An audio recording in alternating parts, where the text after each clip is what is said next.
Welcome to the Spiritualpreneur Podcast. I'm your host, Christian, aka Love Pixel. And in each episode, we sit down with spiritual entrepreneurs sharing their knowledge, wisdom, and tools on their path to authentic success. Let's dive in. What's up, beautiful people? This is Christian from the Successful Spiritualpreneur Podcast. And today I'm super excited to have Travis Chappell on the show. And he's a Las Vegas-based entrepreneur, podcaster, and networking strategist known for his in-depth and in-person interviews with world-class guests. As the creator and host of Build Your Network, he has recorded over 800 episodes featuring figures such as Shaquille O'Neal, Dane Cook, Dyrdek, Dr. Nicole LePera, and former President Vicente Fox. He's also the founder of Guestio, a platform connecting creators with high-profile guests.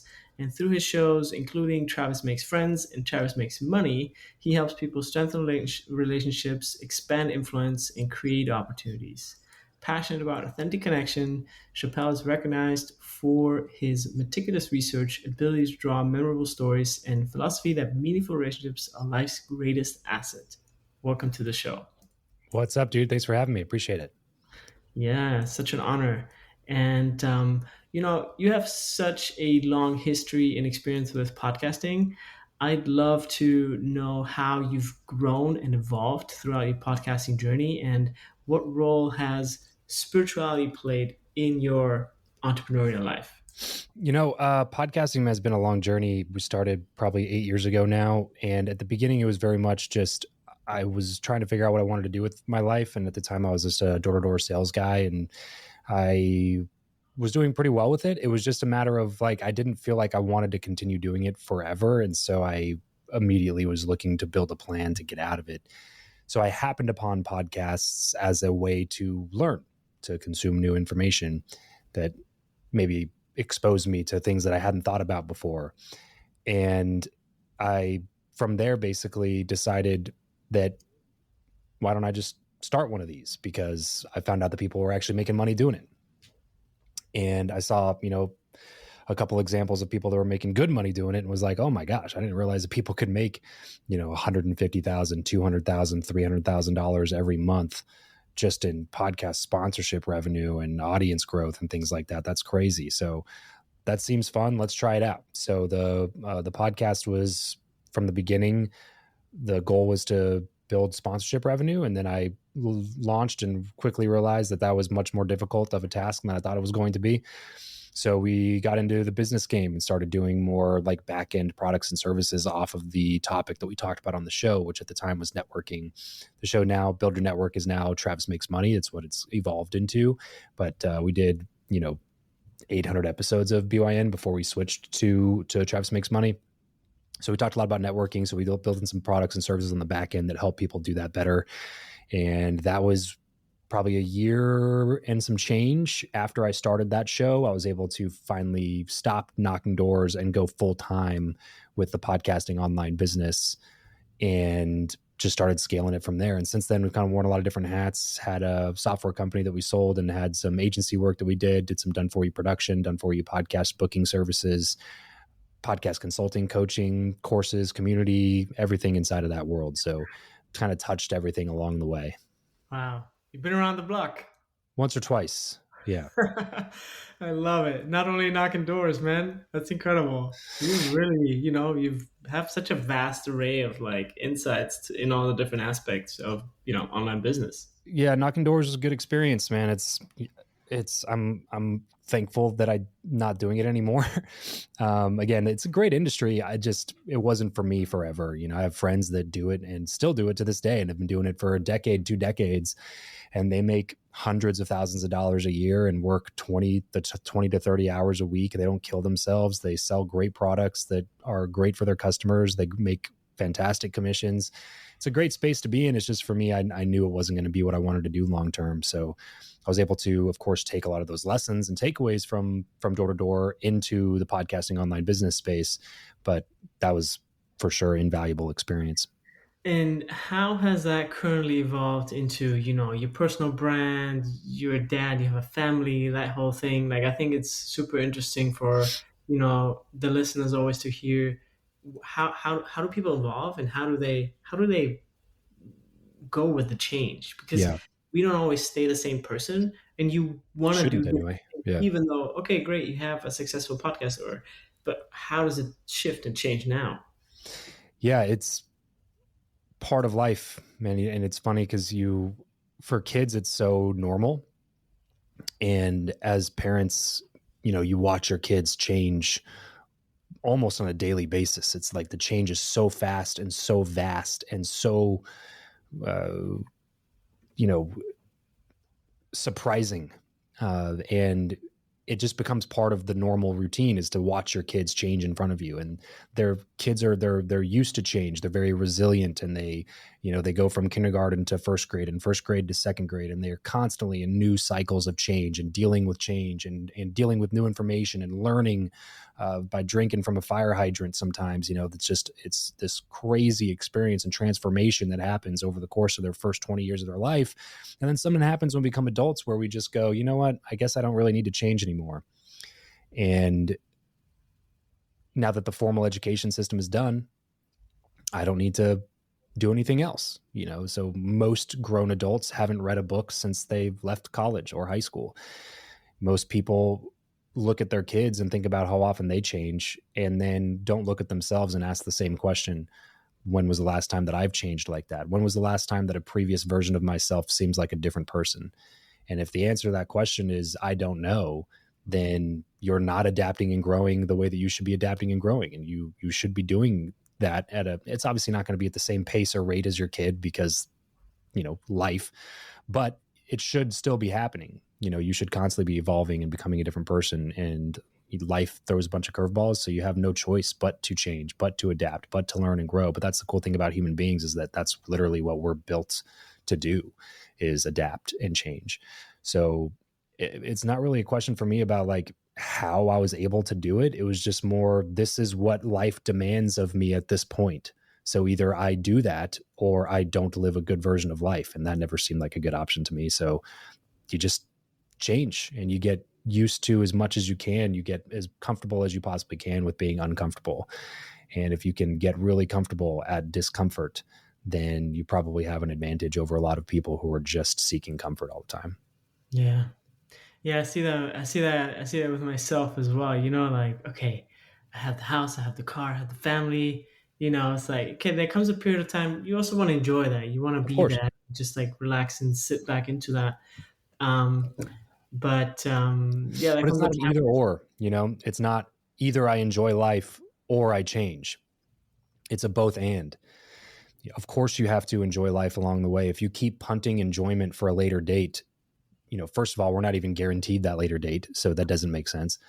And second of all, your life is nothing but a composition of all of the things that you've experienced over a period of time. And so if you're not constantly aware and building those memories, building those experiences along the way, then you're going to look back and maybe you have a lot of money in the bank or something like that, but life passed you by. You didn't spend a lot of time with your kids. You didn't get to watch them grow up. And now you're sitting there in your 50s and your kids are grown and gone. And all you're doing is regretting not spending the time with them or building family memories or taking the time to do the trips or the vacations or making sure you're spending 20 to 30 minutes at least a day with the kids, that it's a both and thing. And life sometimes calls for different phases, where if you're in a hustle phase, if you're in a family phase, sometimes your financial state might be hurt a little bit because you're spending a lot of time with your kids because they're about to go off to college or they're about to go into kindergarten and they're school age and you want to make sure you spend more time with them.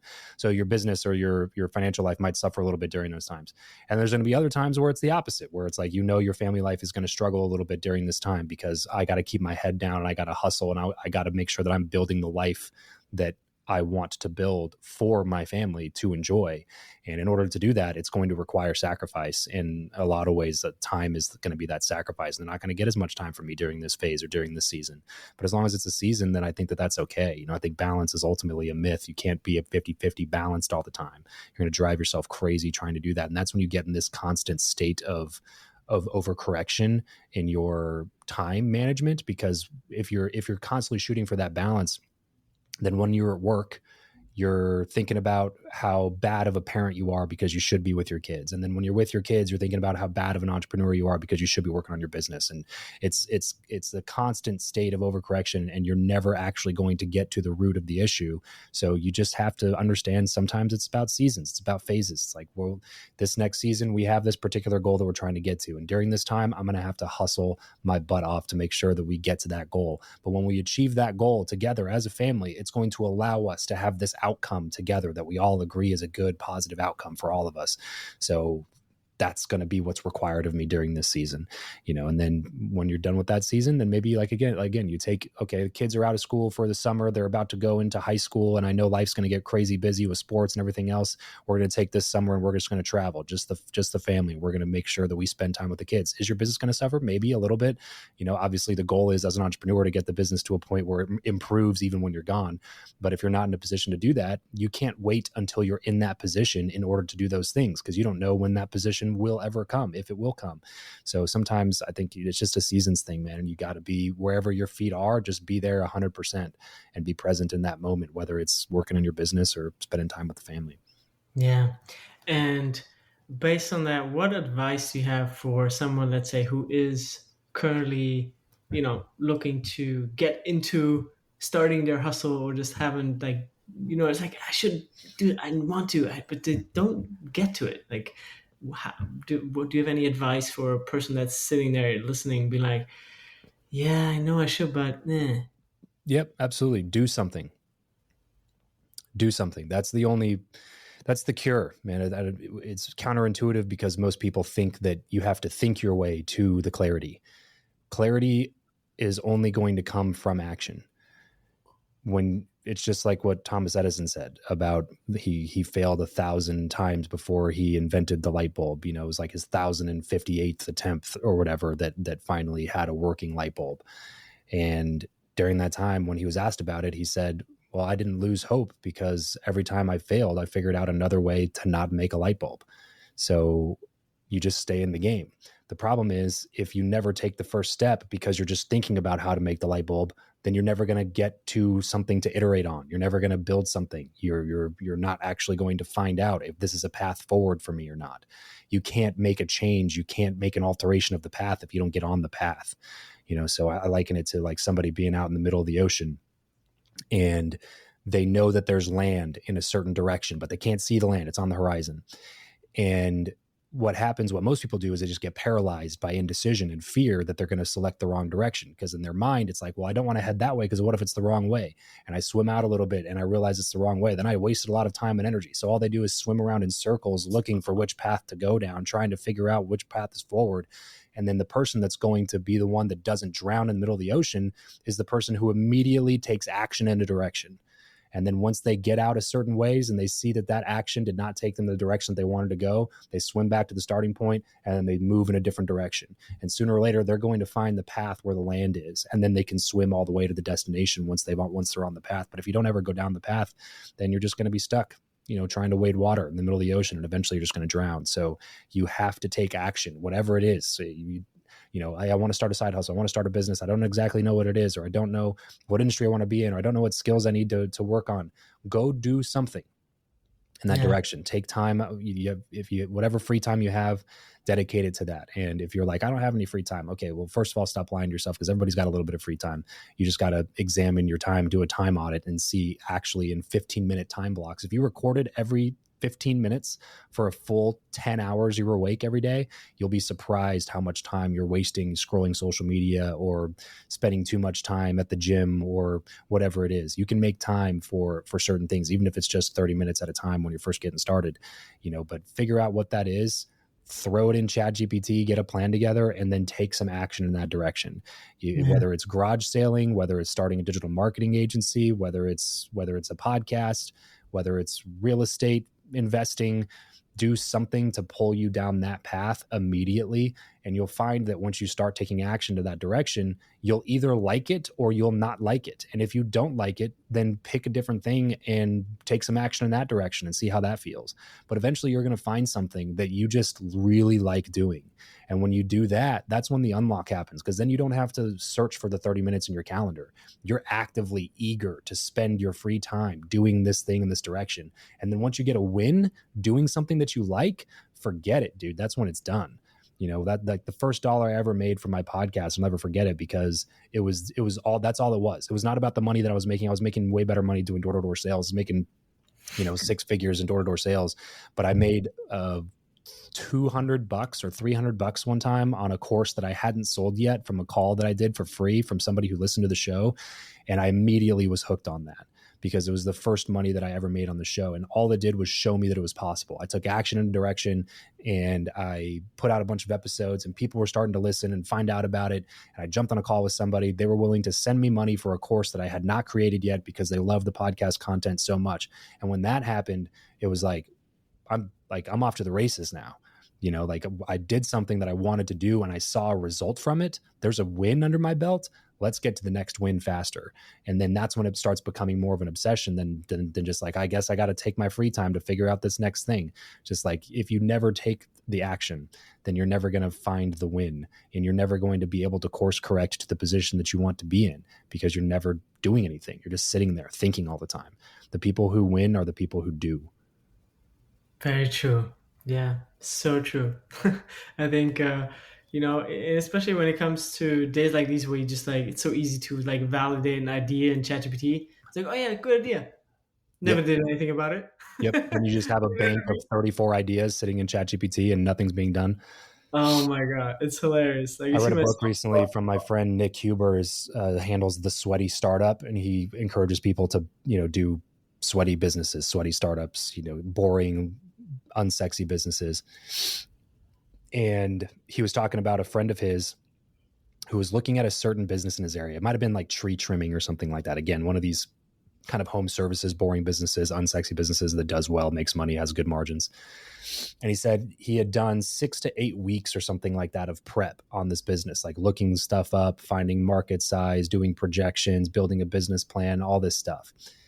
And then Nick sat down with them, and for an hour, all they did was call through all of the local businesses on Google who offered the service that they had, to see like how responsive the marketplace was for that particular thing. And turns out that competition that was in that local area was really hot, and they were answering the calls. They had good customer support. They had availability for bookings the next day to come out and do an estimate. And it was like, just this 1 hour of doing undid all the 8 weeks of research that he did, and was like, well, this is probably not a good business to go into in this particular area, because there's plenty of competition who's already serving this customer base at a really high level for strong competitive pricing. They found out 4 or 5 different things about it with just an hour of picking up the phone and making calls, rather than sitting there thinking about it, talking back and forth to ChatGPT for 8 weeks. So sometimes it's just the littlest bit of action is going to be a better, more fruitful thing for you than thinking and writing and thinking and writing and thinking and writing. And look, I'm not opposed to those things. I enjoy thinking and writing. I enjoy that part of the process. But if that's all you do, then all you're going to have is a journal full of ideas and nothing ever done. Yeah. Yeah. It's really interesting to see how AI is such an enabler and disabler in a way, Yeah. like a lot of people are gonna, oh, cool. I can do this when I have Same with time. social. Yeah. Yeah. Same with Yeah. social. We all have the same tool. You know what I mean? We all have the same tool in the palm of our hands. It's how you use it that matters. And you can use social media to build a brand, grow an audience, generate leads for your business, and make good money. Or you can, use social media for being distracted and scrolling all day with no intention of doing anything. So choose wisely. Yeah.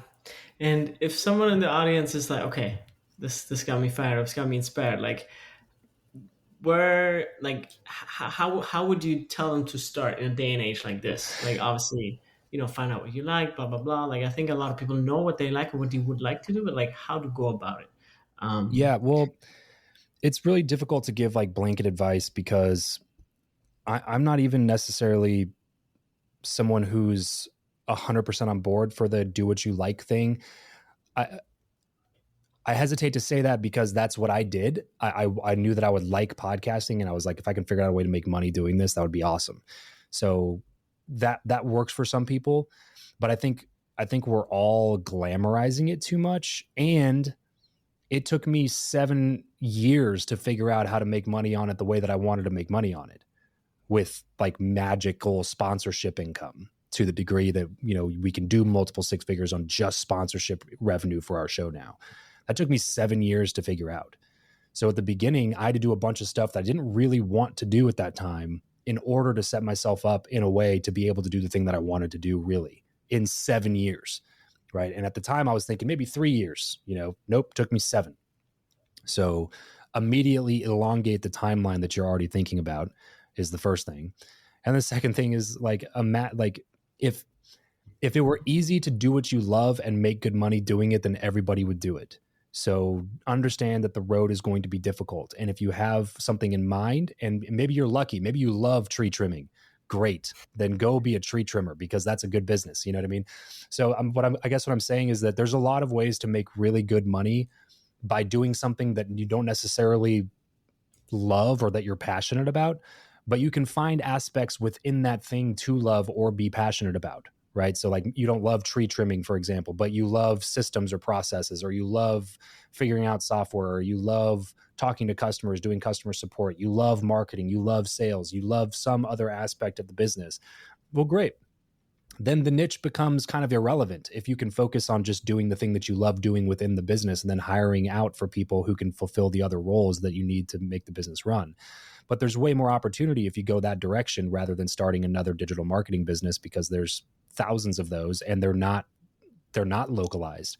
So I can have access to a digital marketing agency in Australia or the UK or in New York or in LA, and I'm in Vegas. Like I can hire the competition. The pool is unlimited because it's an online business.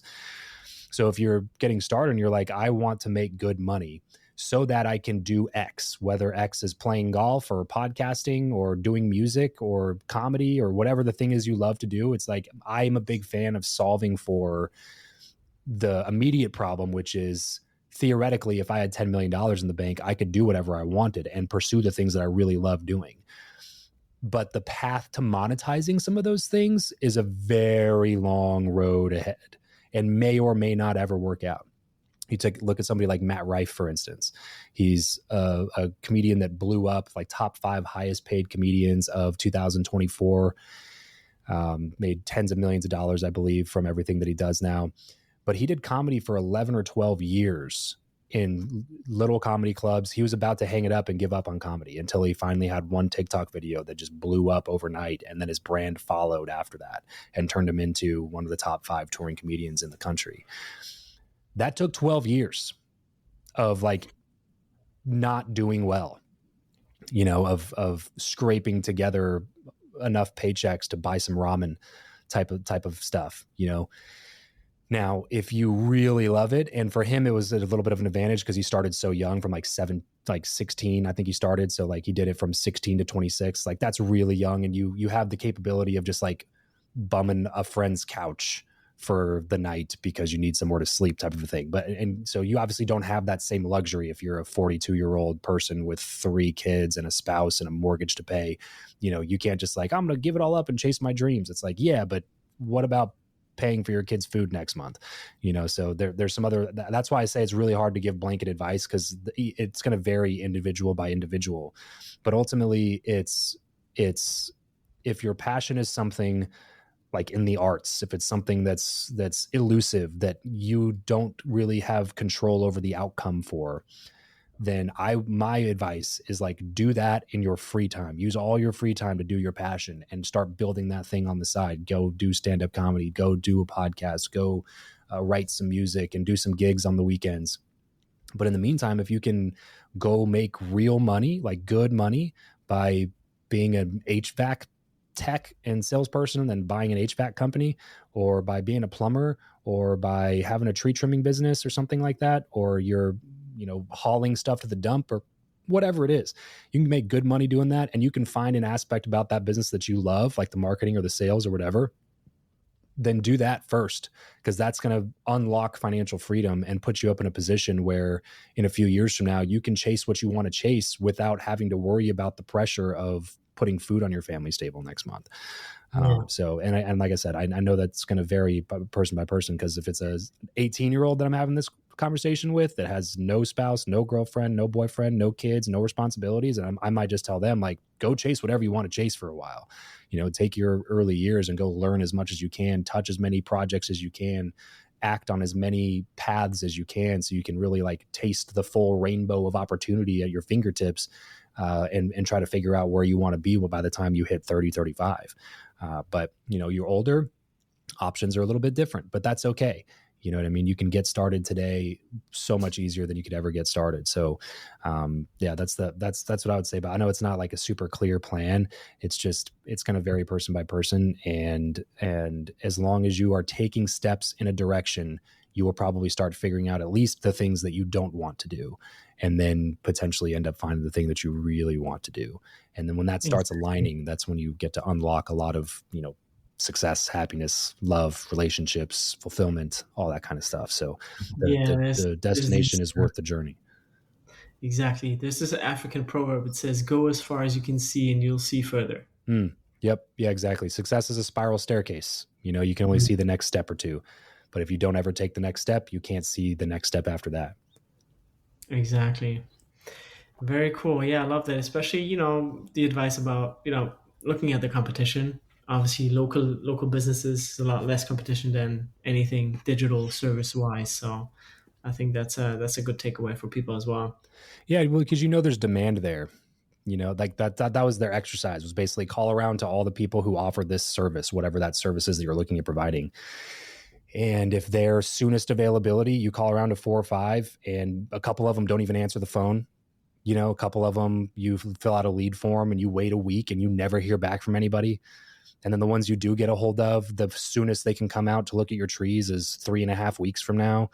And then you look at the pricing and it's really high or something like that. It's like, that might be a great place to do it, because there's plenty of demand for that service, and the companies that are currently in that space are dropping the ball in a lot of the areas that they shouldn't be dropping the ball in, like time to lead. If you're filling out a lead form, you should get a call from somebody within an hour. And if you're not getting a call back from any of those places within an hour, and then when you finally do get on the phone with them 4 days later, their next availability to come to your house is 3 weeks from now, like that probably tells you that there's some pretty good demand in the area. They seem pretty swamped. They can't even keep up with all the leads that are coming into them. We could probably enter this space, and the little bit I know about SEO, we could probably start getting some of these leads ourselves, and we can come out the next day and have better pricing and answer the phone within an hour or whatever it is. It'll tell you a lot, give you a lot of research about the market that you're trying to enter into by just taking that action of figuring out what's out there. Yeah. Beautiful. And I want to switch gears a little bit towards, some more personal questions. And that is, and currently on your, entrepreneurial and spiritual journey, like who or what inspires you most? Or top 3, whatever you feel, like what calls you? I mean, the easy answer is my kids. The most life-changing experience that you can have. It's one of the reasons that you keep getting up and trying stupid things and risking everything, is just I never wanted to be the do as I say, not as I do parent. I want them to see that I'm at least chasing what I want and feel the benefits of the work that I put in to get to that thing. And that was really important to me, and it continues to inspire me to this day. Even sometimes when days where I don't want to be doing anything, or I feel down on myself or whatever, you think about how would I coach my own child to behave in this situation, and can I embody that? And that gets me out of bed and working on the projects, because I don't want to be the person that's like, you should work on the things that you want to do, but for me it's a different story, whatever, blah blah blah. And it's like, well, that's not how they're going to learn, man. They're going to learn by watching you do things, not by hearing you say things. Exactly. Yeah. I also, like, recently I went to Japan, and I love tea, Japanese culture, very, very different from the West. One thing that's a big topic over there is like legacy and successor. Like everything, it feels like when you look towards Asia, it's just they think way more long term. Absolutely. You know, like we think for a lifetime maybe, and they think like for 3 generations, right? So for me, the question that I had recently in my mind was like, I have an agency, I have a tea brand on Amazon. I mean, it'd be cool if my kids would do some of that. Not that they need to, right? But like in Asia, it's like not even a question. It's like this business has to continue. Like I think the oldest business in Japan is like 1,100 years old. Wow. Can you imagine? Like it looks like a cool number, like 900 something or whatever it is, but you don't understand what it takes to keep a business alive 1,000 years. That's wild. Like even just 2 generations. It seems like in the US, a lot of things are just like build it, scale it up quickly, sell it, destroy it, whatever it is. It's like the thought of longevity is something that I don't see a lot in US businesses. Yeah, I think Western culture emphasizes the dollar too much, and Eastern culture is really good at emphasizing the practice. That's why there's like 48 books on Zen and the art of towel folding, Zen and the art of gardening, Zen and the art, like, because those cultures practiced those things as a form of spiritual activity, as a form of meditation, as a form of connection to the divine, as a form of connection to the people in the world around them. So when they're doing a tea ceremony, it's not they're not thinking about how much money can I make off of this. They're not thinking about what's going on at home. The whole emphasis of Zen and the art of anything is to lose yourself in the tradition and practice of the thing. And I think Western culture, for better or worse, worships the dollar a little bit more, obviously. So they don't get lost in the practice. They get lost trying to chase the money. And that's when you can cannibalize businesses that have been doing really well for a long period of time. So you have a founder who genuinely cared about the practice, genuinely cared about the product, genuinely cared about the customer. And then they sell, and a private equity group comes in and installs a CEO that's all about the bottom line, and they take away all of the things that founder did extremely well to connect their message to that community or to that product or service to their customer base. And then they destroy the business. They cannibalize the business, and then they just roll up a bunch of them and sell it to another private. It's all about the dollar rather than the thing. And I think Eastern culture figured it out, that it is not about the dollar, it's about the thing. And if you focus on the thing, the dollars will come, by the way. It is, again, it's not an either or thing. It's a both and thing. It's just one path leads toward happiness, fulfillment, great relationships, a long and healthy life. And the other path leads toward addiction and depression and anxiety, even though you might have a lot of dollars in the bank. So you can do both. And the best entrepreneurs are always a combination of those two things. They are obviously, you can't have a business without a good business model. So they're obviously are about making money, but they also genuinely care about the experience they provide to their customers, the way that they treat people, the way they treat their employees, the culture they build internally. All of those things matter and will actually counterintuitively provide more profit for the business anyway. So don't just think you got to choose between one or the other, man. Marry those two things together. Yeah. Yeah, it's very interesting to see. So many companies in the US get created and stomped to the ground within 10 years often. It's crazy. Yeah. Cool. And how about yourself? Like what are about your own legacy? Like what are 3 words, for example, that you'd like people to know you for after you leave this physical plane? Oh, 3 words that I like to be known for. I guess people.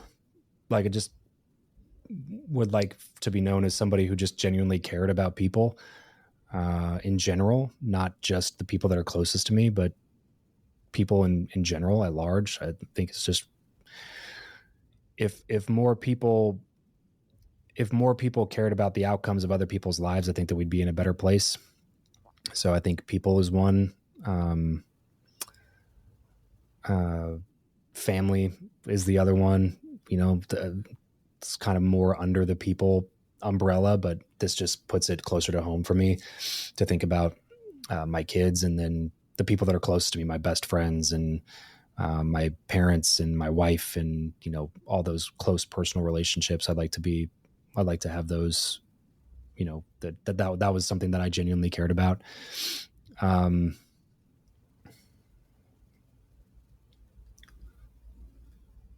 don't know, man. I don't know what the third one would be. I think relationships are basically everything to me. So it's hard for me to include anything in that category that wouldn't go under that. Obviously I'd like to have a lot of money. Obviously I'd like to have a podcast that is more influential and things like that. But I don't feel like it would be a waste of my life if I got to the end of it and didn't accomplish those things. Those feel like bonuses. Those feel like the cherries on top, not the sauce itself, Yeah, very cool.